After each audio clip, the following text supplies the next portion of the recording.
ተወደደም ተጠላም ተዘክተን አንቀርም በውድም በግድም በባሌም በቦሌም የአሰብ ወደብን እንወስዳለን የሚሉ ትርጉም ያላቸውን ትርኢቶች የኢትዮጵያ ኮማንዶዎች ሲያሳዩ ታይተዋል።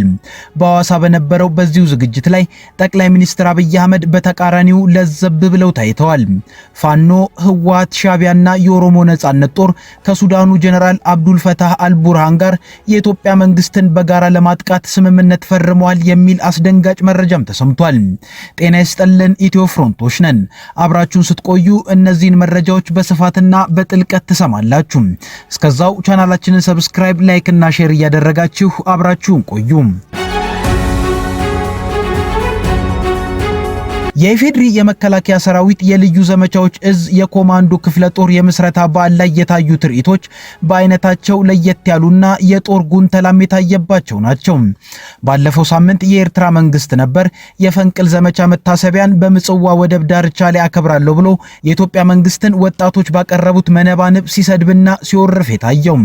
አሁን በተጠናቀቀው ሳምንት ደግሞ የኢፌድሪ መከላከያ ሰራዊት የልዩ ዘመቻዎች እዝ ተረኛው ሆኖ በምስረታ በዓሉ ላይ የኤርትራ መንግስትን በብዙ የሚጎነትሉ ነገሮችን አሳይቷል። እርግጥ ባለፈው ሳምንት ከምጽዋ ላይ ስድብ ሲሰነዘር ፕሬዝዳንት ኢሳያስ አፈወርቂ ቁጭ ብለው ነው በጭብጨባ ሲያጅቡ የነበረው እንጂ ንግግርን አላደረጉም። በኢትዮጵያው የልዩ ዘመቻዎች እዝ በዓል ሲከበርም ጠቅላይ ሚኒስትር አብይ አህመድ ሰላማዊ ንግግሮችን ያደረጉት የኤርትራ መንግስትን በክፉም በደጉም አላነሱም። ጉንተላው የታየው ወታደሮቹ በሚያሳዩት ትርኢት ላይ ነው። የሁለቱንም ተቃርኖ እናያለን። በሐዋሳ ስታዲየም በተደረገው ስነ ስርዓት ላይ የተደረገው ንግግር ሲበዛ ሰላማዊ የታየው ትርኢት ግን የለየለት ጦርነት ነው ማለት ይቻላል።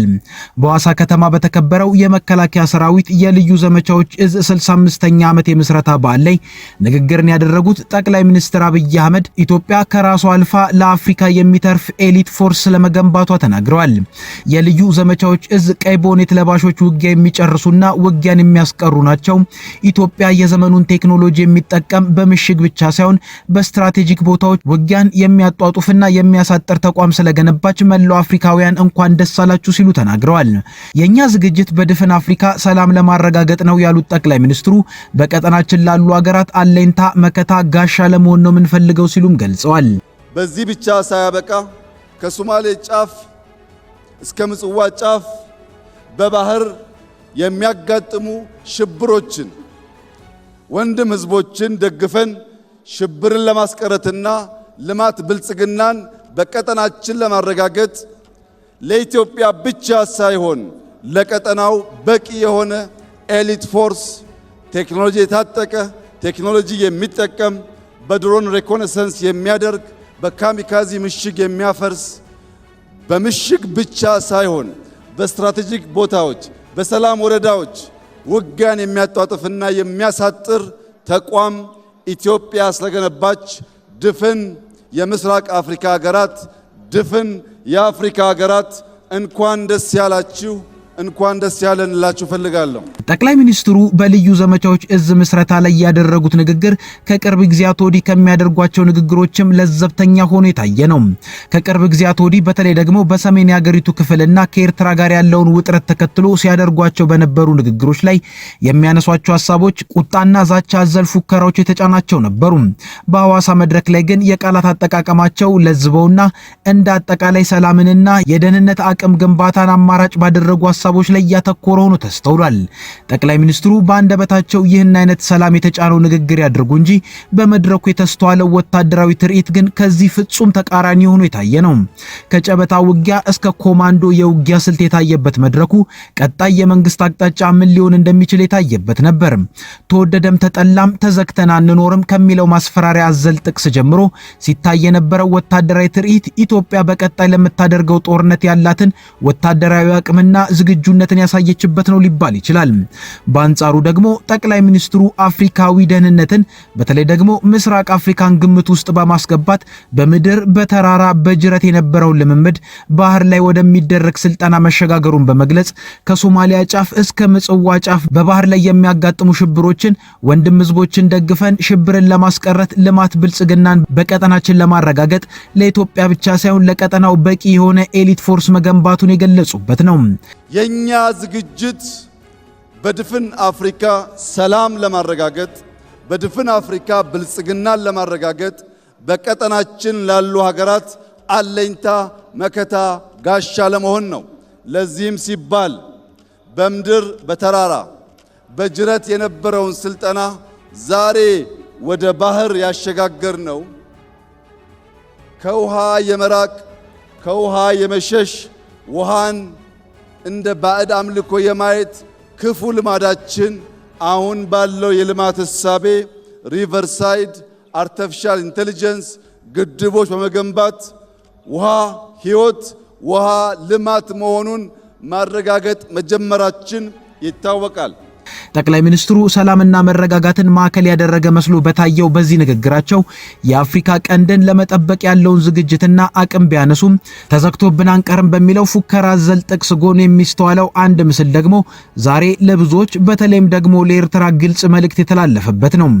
ምስሉ ላይ አንድ ወታደር የተዘጋ በርን በኃይል በእግሩ መጥቶ ሲከፍትና ከዚህ ምስል አጠገብ ደግሞ አረንጓዴ ቢጫና ቀይ የኢትዮጵያ ባንዲራ ያለባት አንዲት መርከብ ላይ አሰብ ኢትዮጵያ የሚል ጽሑፍ በጉልህ ሰፍሮ ታይቷል። ይህም የኢትዮጵያ መንግስት አሰብን በኃይልም በግድም በውድም ከዚህ ቀደም እንደሚባለው በባሌም በቦሌም ለመቆጣጠር ያለውን አቋም ዳግም ያጸናበት ምስል ተደርጎ ተወስዷል። ከዚህ አንጻር የሐዋሳው የልዩ ዘመቻዎች የምስረታ አባል መድረክ ሁለት አይነት መልክ የነበረው ሆኖ አልፏል። አንዳንዶች እንደሚሉት ጠቅላይ ሚኒስትር አብይ አህመድ አሁን ላይ ከንግግር ይልቅ በተግባር የባህር በር ግባቸውን እውን ለማድረግ ያላቸውን ወይንም የገነቡትን አቅም ማሳየት መርጠዋል። የኢትዮጵያና ኤርትራ ውጥረት ባየለበት ወቅት ላይ በኢትዮጵያ በኩል ያሉ ወታደራዊ አቅምን የሚያሳዩ በርካታ እንቅስቃሴዎች እየተደረጉ ነው። ቅዳሜ ዕለት በሐዋሳ ሐይቅ ላይ የታየው የመከላከያ ሰራዊት የልዩ ዘመቻዎች እዝ የተቀናጀ የውሃ ላይ ልምምድ ዋነኛውና ከኢትዮጵያ የባህር በር ጥያቄ ጋር የተያያዘ እንደሆነ የተገመተው ልምምድ ዋነኛው ነው። የሁለት ቀናቱ ልምምድና ትርኢት ጉዳዩ በቀጥታ ይመለከታታል በተባለችው ኤርትራ በኩል ሊፈጥር የሚችለው ስሜትና ምላሽ በበርካቶች ዘንድ እየተጠበቀ ሲሆን የዜና እስከተጠናከረበት ሰዓት ድረስ ከኤርትራ መንግስት በኩል የተባለ ነገር አለመኖሩን ያወቅነው።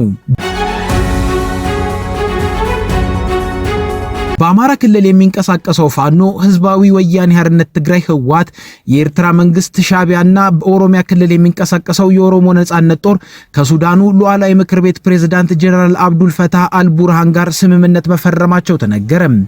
ያልተረጋገጠ መረጃ በሚል ይህን መረጃ ያጋራው የቀድሞ የቢቢሲ ጋዜጠኛ ማርቲን ፕላውት አራቱ ኃይሎች ከጀነራል አብዱል ፈታህ አልቡርሃን ጋር ተባብሮ በመስራት ላይ የተፈራረሙት በሱዳን ዋና ከተማ ካርቱም እንደነበር ገልጿል።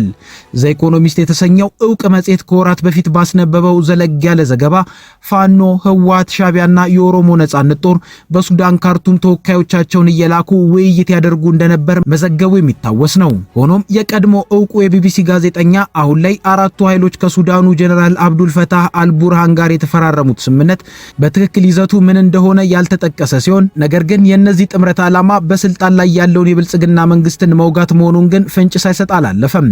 ይህ ዘገባ እውነት ከሆነም ቀጠናው ላይ አደገኛ የግጭት ጥምረት እየተፈጠረ መሆኑንም የሚያመለክት ነው።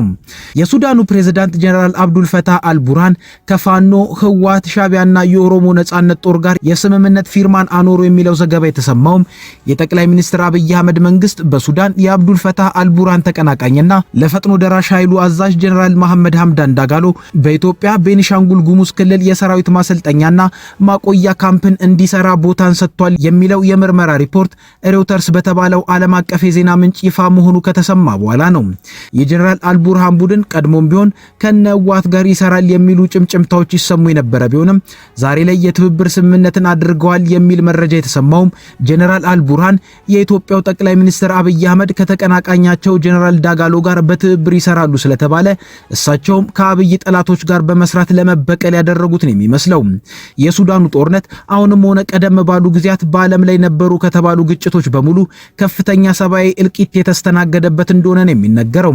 የዳጋሎ ኃይል ኤልፋሽር የተባለውን ቦታ ሲቆጣጠር ብቻ በ3 ቀናት ውስጥ 6000 ሰዎች መጨፍጨፋቸውን የተገለጸው የአሜሪካ የገንዘብ ሚኒስቴርም ከቀናት በፊት የዳጋሎ 3 የጦር ኃላፊዎች ላይ ማዕቀብ መጣሉም ይታወሳል። በሌላ በኩልም በኢትዮጵያም በኢትዮጵያ መንግስትና በህዋት በኢትዮጵያ መንግስትና በኤርትራ መንግስት መካከል ጦርነት ይነሳል የሚል ከፍተኛ ስጋት ያረበበበት ጊዜ ነው። ቀጠናው በዚህ አይነት ውጥረት ውስጥ ሆኖ ነው እንግዲህ እንዲህ አይነት አሰላለፎች መፈጠራቸው የተነገረው። የቀጠናውን ነገር የሚያውቁ ምሁራን ሲናገሩ በዚህ አካባቢ ግጭት የሚነሳ ከሆነ አልቡርሃን የኦሮሞ የነጻነት ጦር፣ ፋኖ፣ ሻቢያና ህዋት በአንድ በኩል እንዲሁም የጠቅላይ ሚኒስትር አብይ አህመድ መንግስትና የጀነራል መሐመድ ሐምዳን ዳጋሎ ቡድን በአንድ ጎን ሆነው የሚዋጉት ጦርነት ብቻ አይደለም የሚሆነው። ይልቁንም ከነዚህ አሰላለፎች በስተጀርባ ሌሎች ሀገሮችም ለየራሳቸው ጥቅም ሲሉ እጃቸውን እንደሚያስገቡ ይታመናል። የቅርብ ጊዜ ዲፕሎማሲያዊ እንቅስቃሴዎች እንደሚያሳዩትም ከሆነ ከአልቡርሃን ጀርባ ግብጽና ሳውዲ አረቢያ አሉ። ከአብይና ዳጋሎ ጀርባ ደግሞ የተባበሩት አረብ ኤሚሬቶች ድጋፏን እንደምታደርግ ይነገራል። ታዲያ በቀጠናው ተጨማሪ ግጭት ቢነሳ ለመፍታት የሚያስቸግሩ ትብታቦች ናቸው የሚፈጠሩት። ፋኖ፣ ህዋት፣ የኦሮሞ ነጻነት ጦርና የኤርትራ መንግስት በየራሳቸው ምክንያት ከኢትዮጵያ መንግስት ጋር ችግር ውስጥ ያሉ ሲሆን ከነዚህ መካከል በአሁን ሰዓትም ቢሆን ከኢትዮጵያ መንግስት ጋር ውጊያ ውስጥ የገቡ ሲኖሩ ውጊያ ውስጥ ሊገቡ እየተንደረደሩም ያሉ አሉ። ውጥረቶቹ በዚህ ሁኔታ ውስጥ ሆነውም ቀጠና ያስተላለፎች መፈጠራቸው ሌላ አደጋን መፍጠሩ አይቀርም። ሆኖም ፋኖ፣ የኦሮሞ ነጻነት ጦር፣ ህዋትና ሻቢያ ከሱዳኑ አብዱል ፈታህ አልቡርሃን ጋር ተፈራረሙ ከሚለው መረጃ ውጪ አራቱ ኃይሎችን ወክለው ሱዳን ሄደው የፈረሙት ግለሰቦችና የፈረሙበት ሰነድ ምንነት ግን በግልጽ የታወቀ ነገር የለም።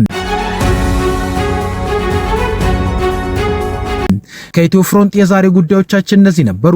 አብራችሁን ስለቆያችሁ እናመሰግናለን። ቻናላችንን ሰብስክራይብ አድርጉልን። መልካም ጊዜ